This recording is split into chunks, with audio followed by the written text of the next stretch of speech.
watching Canadian Muslim News on Muslim Network TV. From Toronto, Ontario, I'm Catherine Bullock. Assalamu alaikum and greetings of peace. The Muslim community of Edmonton Mosque turns 30 this year. Later in the show, we will talk to the VP Jamal Othman about the commemoration. But first, some news headlines. Saskatchewan government discourages using anti-hate kit in schools. Toronto elects first hijab-wearing Muslim woman to council.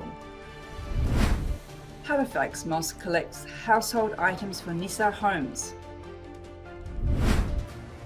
Kenyan police shoot dead Pakistani journalist. And now the details. The government of Saskatchewan is discouraging teachers from using a federally funded anti-hate toolkit. Local media report that the province says the toolkit does not meet criteria of being free from bias and having appropriate and significant Saskatchewan context. The Canadian Anti-Hate Network launched the toolkit in June this year to identify and address hate in schools. The network's executive director says to local media the toolkit is meant to be a resource for parents and teachers and is designed to help them prevent kids from being radicalized to anti-racist hatred. The content of the kit is Canadian and references Saskatchewan 3 times. Toronto has elected its first hijab-wearing Muslim woman to council. Asma Malik, a former school trustee, won in Ward 10. While talking to the media, Malik said, quote, "We made history tonight." Malik says she wants to see more firsts, people taking up progressive political leadership to make the city more just and equal. Toronto City Council, which has been peopled by older white men, is now full of diverse representatives following Monday's election. New councillors from Chilean, Black and Chinese communities will join Malik to make the council more representative of Toronto. John Tory will be serving as Toronto's mayor for the 3rd time. Nisa Homes, in collaboration with Ummah Masjid and International Development and Relief Foundation, is holding a donation drive this Saturday in Ummah Masjid in Halifax, Nova Scotia. The drive is meant to gather supplies for the newly opened children and women's shelter in Halifax. This is the first home in Atlantic Canada that will provide services to women and children living in Nova Scotia, Newfoundland and Labrador, Prince Edward Island, and New Brunswick. People can drop off items such as toiletry, kitchen basics, hygiene products, and more for the centre. Household items can also be donated at Ummah Masjid in Halifax till October 28. A top Pakistani news anchor was shot dead by police Sunday near Nairobi, Kenya, after he fled his home country to avoid sedition charges. He was reportedly seeking a visa to the United States. A US State Department spokesman says that a full investigation should be carried out by the Kenyan government. The anchor was a critic of Pakistan's military establishment and supporter of former Prime Minister Imran Khan. Pakistan's Prime Minister Shehbaz Sharif has called for a transparent investigation into the shooting. Kenyan National Police spokesman says the journalist was shot after he drove through a police barrier. And that's it for the news. In 1984, a group of Muslims in Edmonton bought some land for $230,000. 8 years later, in 1982, a mosque had been built. So this year, we are celebrating the 30th anniversary of the Muslim Community Centre of Edmonton. We are joined by Vice President Jamal Othman. Assalamu alaikum. Welcome to the show. Wa alaikum assalam wa rahmatullahi wa barakatuh. Thank you for joining us, and Mabruk, congratulations on the anniversary.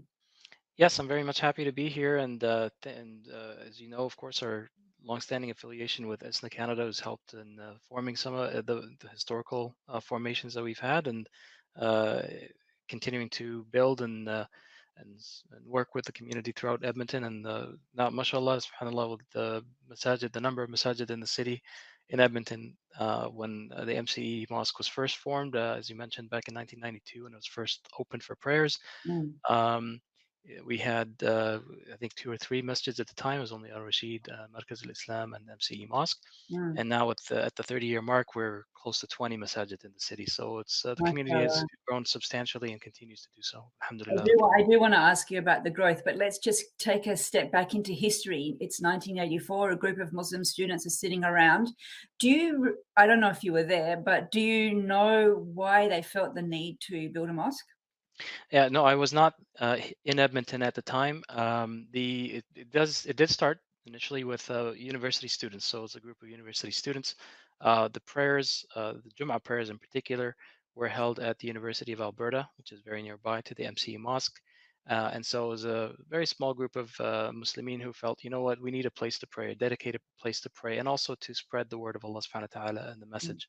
And so we from there, that's where it started. So they formed the society, which then was able to accept donations and accept um, have the property and the title and all that stuff started off back in mm, the mid 80s.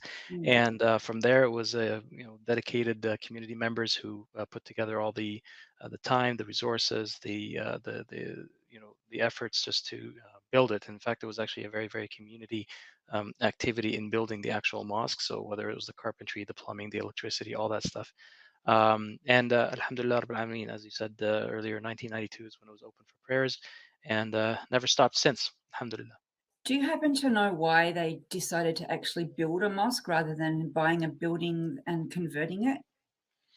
Um, I do have some anecdotal insight. I've Mm, spoken with some of the previous members and community individuals who are still around.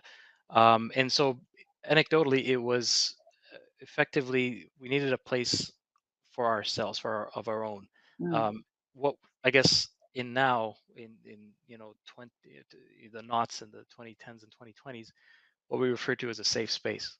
mm, We didn't have that in the 80s and 90s, and it was a fairly smaller community at the time.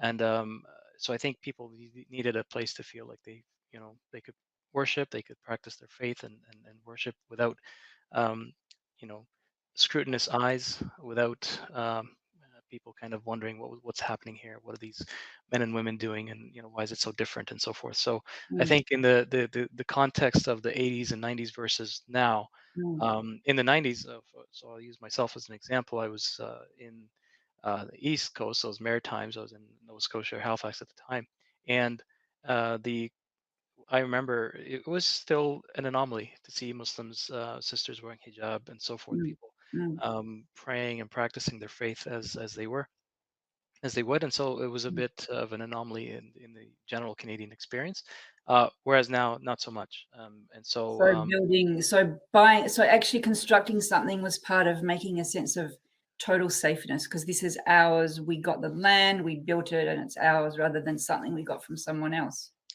exactly right, yeah. 8 years is a long time. $230,000 to buy land doesn't seem like much in this figures. You don't happen to know what that would be in 2022 figures? Not No. a clue. Not an economist, but I do know that our valuation, the we do yearly evaluations of the property, and so our valuation now is over the 2 million mark. So yeah. Mashallah. You wanted to talk a little bit about how the community has changed in the last 30 years. Can you talk to us a little bit about what you feel is the significance of having the MCE near the university over the years? I think that's one of the main things that distinguishes the MCE mosque versus many, if not all, of the other mosques in the city. A lot of the other mosques are very, very. They're based near to and by and formed by the communities that they are close to or in the neighborhoods that they're in. So, Mm, for instance, some of the neighborhoods would be predominantly Lebanese, for example, Lebanese in origin. Others might be Somali. Some of the others may be Indo-Pakistani, and so forth. And so, a lot of the other masajid or mosques in the city are tend to be patroned by individuals from the community, which makes sense. Geographical proximity is an absolute sensible thing. mm, Whereas in the MCE mosque, it's not so much. It's because of its proximity to the University of mm, Alberta. Um, all of its patrons tend to be well. It has such a diverse patronage. mm, the patrons are from all different backgrounds. So there's not any one community or any one background that predominates the patrons of the mosque. Mhm. In addition to, it's a bit of a transient community. So everybody who's, when they first come to the MCE mosque, they're students typically. They're younger, and then when they're done with their university, whether it's a undergraduate, master's, PhDs, and so forth, they Mm. complete their studies, and then or they get a job, and or they get married and start families and so forth, and they tend to relocate elsewhere, Mm. to elsewhere in the city, which then that's why I say it's a bit of a transient community. It's evolving and changing over the years. So typically, you won't see too many people who are kind of the long-standing um, patrons, community members, if you will. Um, not They won't stay too long. So typically, Right. it's 5-6 year turnaround, and people are So changing. that can be a challenge for sustainability. Absolutely, absolutely. It has created it, as a consequence, the MCE mosque is very much challenged by having a consistency and stability and Mm. sustainability over the years, and we've experienced some change management issues over the years, of course, and when you have kind of the older community members sometimes struggling with change, and so we have to do our part to try to incorporate and include them into any changes moving forward with the newer, younger generation as they develop themselves and grow into the community. One of the things you mentioned about Edmonton, which struck me when I visited the city, I think it was 2005 or 6 that I was there. You mentioned geographic distribution, and it seemed that Edmonton is more divided geographically, ethnically, than the city of Toronto that I'm used to, with one particular community being south of the river, one particular community being north of the river, one particular east and west. Is that still part of the framework of the Edmonton Muslim community? And how do you bring people together to mix it up a little? Very much so. It does continue to be that. Very, as I mentioned earlier, most of the mosques are fairly predominated by particular ethno-national backgrounds. And so, again, the north end of the city tends to be heavily Arab, heavily Levant. So again, Lebanese, Syrian, Palestinian community, Jordanian, and so on.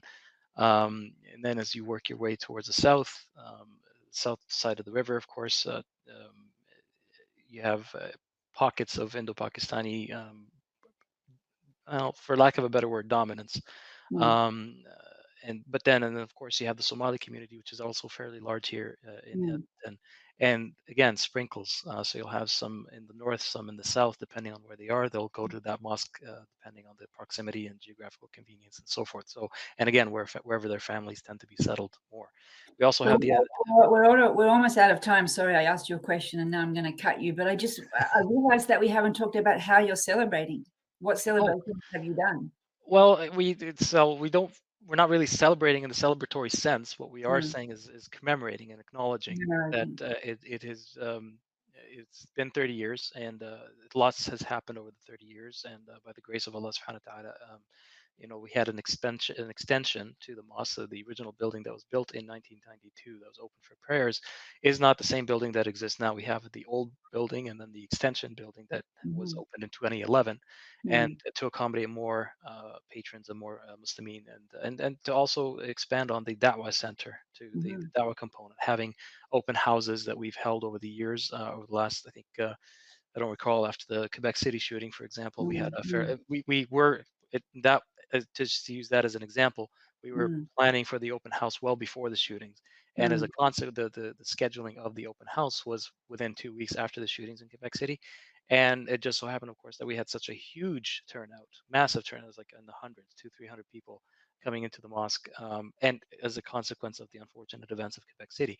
But So the point is, unfortunately, we're out of time. I'm really sorry to cut you, but we've actually gone over time. But thank you very much for joining us. We ask Allah subhanahu wa ta'ala to bless your mosque, your community, and who knows, maybe we'll meet for the 60th commemoration. Take care. Assalamu alaikum. alaikum assalam wa rahmatullahi wa barakatuh. Thank you for watching. If you like what we do, please share, like, and subscribe. Stay safe and God bless.